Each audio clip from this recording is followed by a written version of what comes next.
أعوذ بالله من الشيطان الرجيم بسم الله الرحمن الرحيم والحمد لله والصلاة والسلام على من لا نبي بعده سيدنا ونبينا وحبيبنا ومولانا محمد صلى الله تعالى عليه وسلم وعلى آله وأصحابه ومن اهتدى بهداه إلى يوم الدين فإن خير الحديث كتاب الله وخير الهدي هدي محمد صلى الله تعالى عليه وسلم وشر الأمور محدثاتها وكل محدثة بدعة وكل بدعة ضلالة وكل ضلالة في النار ربي اشرح لي صدري ويسر لي أمري واحلل عقدة من لساني يفقهوا قولي ربي لا تؤاخذني مما يقولون واغفر لي ما لا يعلمون واجعلني خيرا مما يظنون أما بعد.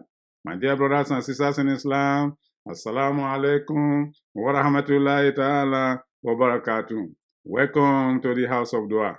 My dear brothers and sisters in Islam, I hope you are aware of the latest news from the House of Dua. If you are not, I need to inform you that the House of Dua is now a registered non-profit organization in the United States of America, which means that the House of Dua will continue to serve you and we also qualify to receive your help if you so desire. Another news from the House of Dua is that the House of Dua now has a website known as thehouseofdua.com. One word, thehouseofdua.com. In that website, there's opportunity for you to learn a lot. And in addition to that, there's an opportunity for you to pay your zakah. Have you paid your zakah for this year? What of last year? What of the previous year? What of 20 years ago? Any zakah you fail to pay since you qualify to pay, you are still owing Allah subhanahu wa ta'ala. I don't think Allah subhanahu wa ta'ala has forgotten. The worst thief is the one who has stolen from Allah subhanahu wa ta'ala. Do not allow yourself to be seen as one who has stolen from Allah subhanahu wa ta'ala. Therefore, rush to pay your zakah. The one that is due now and the one that is past. The House of Dua will help you do so. There is a zakah calculation at the House of Dua that will enable you know what your income is and what you are qualified to pay. And there's also an opportunity for you to pay the zakah right there. Your payment of that zakah will be a fulfillment of your pillar of Islam.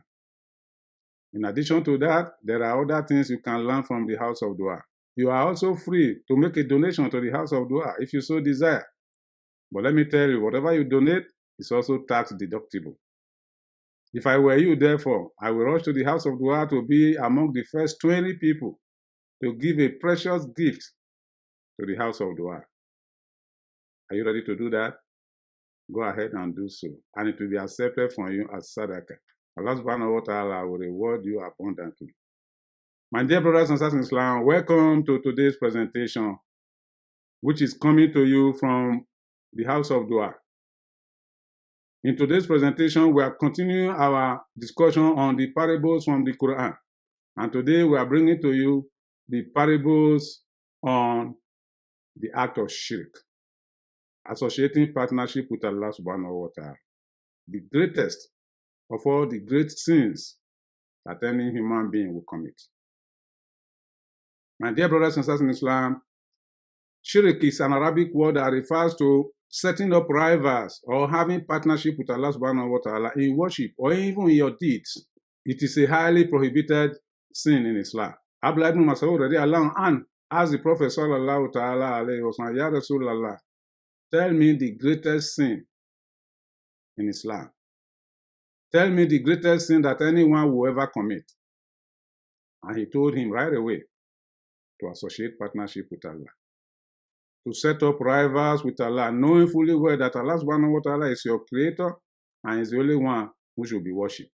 That is a great sin in Islam. And Allah subhanahu wa ta'ala devoted several verses and surahs of the Quran to establish this point. The unity of Allah, the indivisibility of Allah, that you cannot associate any partnership with Allah under any circumstance, either in your worship or in your deeds or in your behavior. Allah subhanahu wa ta'ala will not allow anything to be preferred above him or to be preferred with him, because he is our creator, our sustainer, our provider, our curer, the one to whom we shall return for accountability. He is the controller of the universe. He created the universe. Without him, nothing existed and nothing will exist. Everything will perish except Allah subhanahu wa ta'ala. To associate partnership with him, therefore, is to lead yourself to self-destruction. We ask Allah subhanahu wa ta'ala to save us against that. As I said, there are many revelations in the Quran in which Allah subhanahu wa ta'ala commanded us to stay away from shirk. It is a sin to associate partnership with Allah. In Surah Al-Baqarah, Allah subhanahu wa ta'ala says, فَلَا تَجْعَلُوا لِلَّهِ أَنْدَادًا وَأَنْتُمْ تَعْلَمُونَ. Do not associate anything with Allah subhanahu wa ta'ala in worship. Do not associate idols with Allah. Whereas you know, you know very well that Allah subhanahu wa ta'ala is one. He is the creator. He is the only one that should be worshipped. And that is why in Islam we say, La ilaha illallah. There is no other one, no deity, no human being, no object, no idea, no institution is to be worshipped except Allah subhanahu wa ta'ala. La sharika lah. There is no partnership with him. That is the principle of Tawheed, which is the Aqidah of Islam. That is the foundation of Islam. To destroy it is to destroy your Islam. This is how serious it is, my dear brothers and sisters, not to associate partnership with Allah. Allah subhanahu wa ta'ala says, Qul, tell them, Ya Muhammad, Huwa Allahu Ahad, Allahu Samad, Lam yalid wa lam yulad, wa lam yakun lahu kufuwan ahad. Allah is one, the only one. The one everyone needs but does not need anyone. Lam yalid, he has no child, didn't beget any child. Wa lam yulad, and he was not born. Wa lam yakun lahu kufuwan ahad, and there is no one like him. And in Surah Al-Baqarah he says, Allahu la ilaha illa huwa al-hayyul qayyum. Allah, there is no other God to be worshipped except him, the ever-living, the ever-present. And Surah Al-Imran he says, Alif Lam Mim. Allahu la ilaha illa huwa al-hayyul qayyum. By those three miracle letters that no one knows the meaning except Allah subhanahu wa ta'ala. After pronouncing those three miracle letters, Alif Lam Mim, Allah says, there is no other God except Allah. No one can be worshipped except Allah, the ever-living and the ever-present.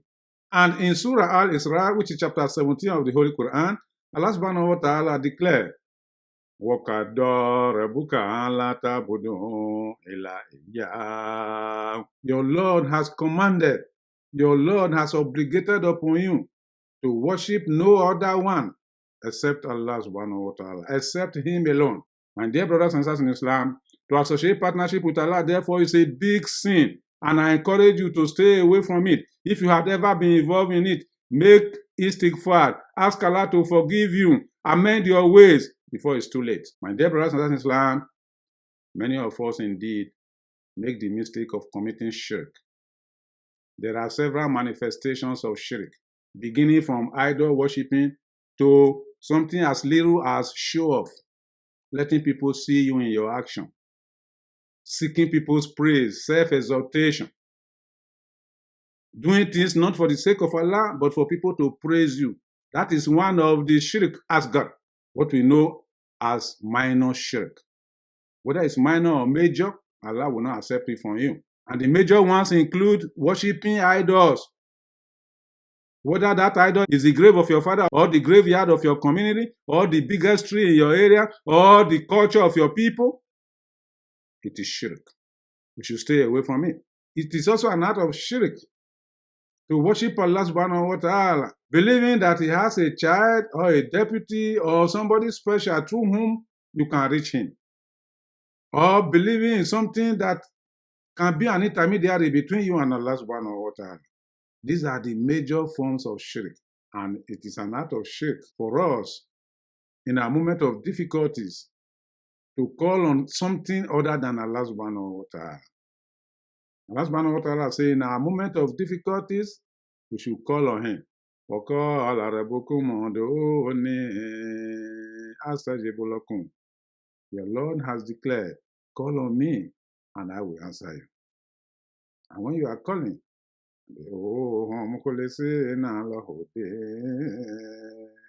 Call on him sincerely and devotedly. It's not the Lord who will reject you. My dear brothers and sisters in Islam, to call on other things beside Allah, therefore, is an act of shirk. That is why the parables we are bringing to you today will be of meaning to you. Many of us, unfortunately, get ourselves involved in it in different ways.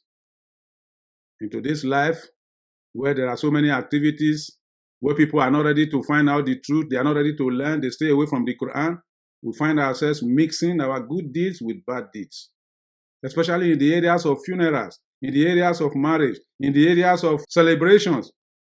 We do things that amount to associating partnership with Allah. Astaghfirullah, may Allah forgive our sins. My dear brothers and sisters in Islam, watch yourself against shirk if you want your life in this world to be good and your akhirah to be better. In this world, if you engage yourself in shirk, your beginning may be good, your middle may be good, but your end is not going to be good.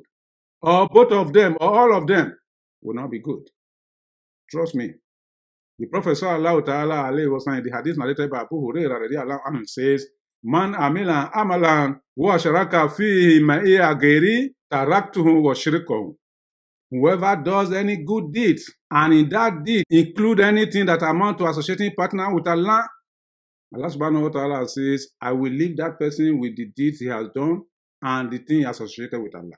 In other words, he will leave you to yourself, and you will be struggling in life not knowing where your problem is coming from. As I said, there are many manifestations of shirk. There are many of us nowadays who actually worship Allah sincerely, who are true Muslims.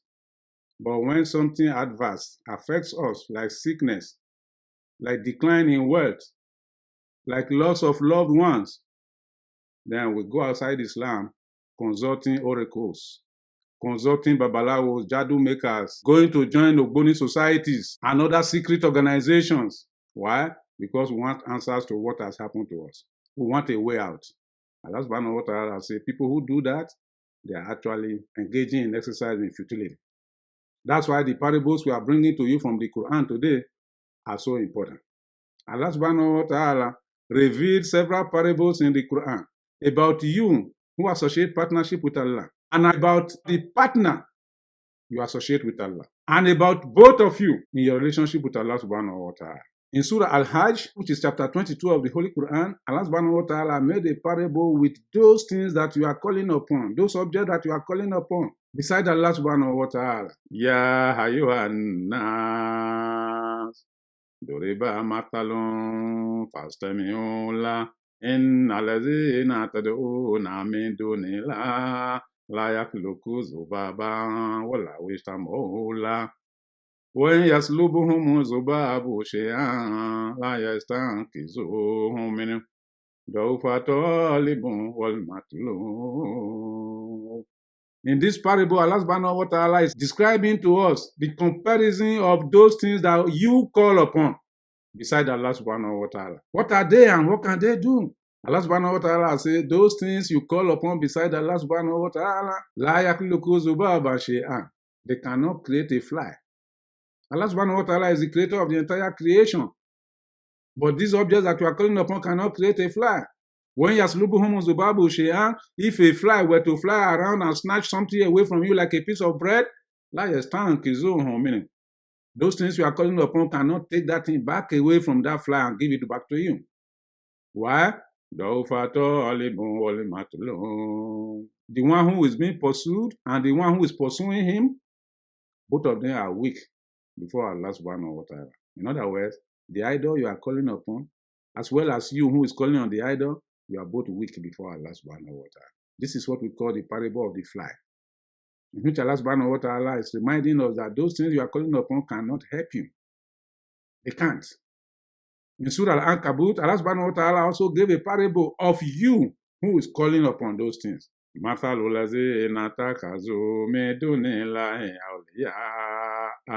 كمثل العنكبوت اتخذت بيتا وإن أوهن البيوت لبيت العنكبوت لو كانوا يعلمون. The comparison of people who call on other things beside Allah. If you are one of them, take note. The comparison of that person who call on other things beside Allah is like that of a spider. Because whenever we are calling other things beside Allah, what do we want? Security, safety, power, energy.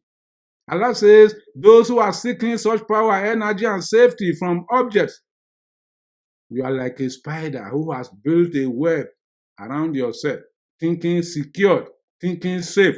But indeed, the weakest of all habitations is the house of a spider. The house of spider cannot withstand anything. The same thing, those things that you are calling upon are weak. They cannot be of any help to you. They can't harm you, they cannot be of benefit to you. Therefore, stay away from them. In Surah Rum, which is chapter 30 of the Quran, verse 28, Allah subhanahu wa ta'ala says, Daraba lakum mathalan min anfusikum mimma malakati aymanukum min shuraka fima razaqnakum fa'antum fihi sawa' فأنتم فيه سواء تخافونهم كخيفتكم أنفسكم كذلك نفصل الآيات لقوم يعقلون. Those partners you are associating with Allah subhanahu wa ta'ala, Allah subhanahu wa ta'ala say, let me ask you a question. Imagine yourself as a human being, a rich person, a great person. You have abundant property. You have abundant workers. You have abundant slaves who are under you. Would you be fair enough to allow those slaves and your workers or anybody under you to share equally with you those belongings that you have, which Allah has provided for you? Out of your kindness, would you like to do that, to share equally?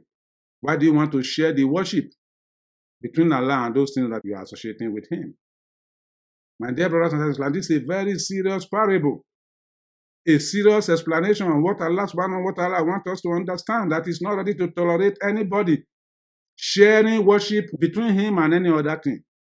Whether that thing is a human being, or it's an object, or an idea, or an institution. Allah subhanahu wa ta'ala will not tolerate it. My dear brothers and sisters, as I said, shirk is of various manifestations. It could be just worshipping objects beside Allah. It could be calling on objects beside Allah in your moment of difficulty, in your moment of traverse. Instead of going to the Sharia or looking for the Quran, you go for the Taghut, evils, secret societies, thinking that that's where your own power is. That is an act of shirk. Allah is not ready to tolerate it from anybody. Therefore, let's try as much as possible to stay away from it. Allah subhanahu wa ta'ala says,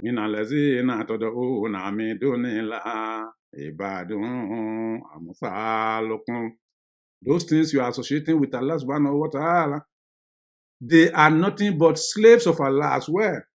Why will you leave the master and be calling on the slaves? How can the slave be of help to you? Both you and those things you are calling upon will be judged by Allah subhanahu wa ta'ala on the day of accountability. On that day, those objects you are calling upon right now, you are relying upon, they will reject you in the presence of Allah subhanahu wa ta'ala. And they will tell Allah, no, they never associate us with you. They didn't worship us. We don't know what they were worshiping. They will reject you. Therefore, let us be very careful and make sure that we don't associate partnership with Allah. To do so is to void our belief as Muslims. We ask Allah subhanahu wa ta'ala to save us against that.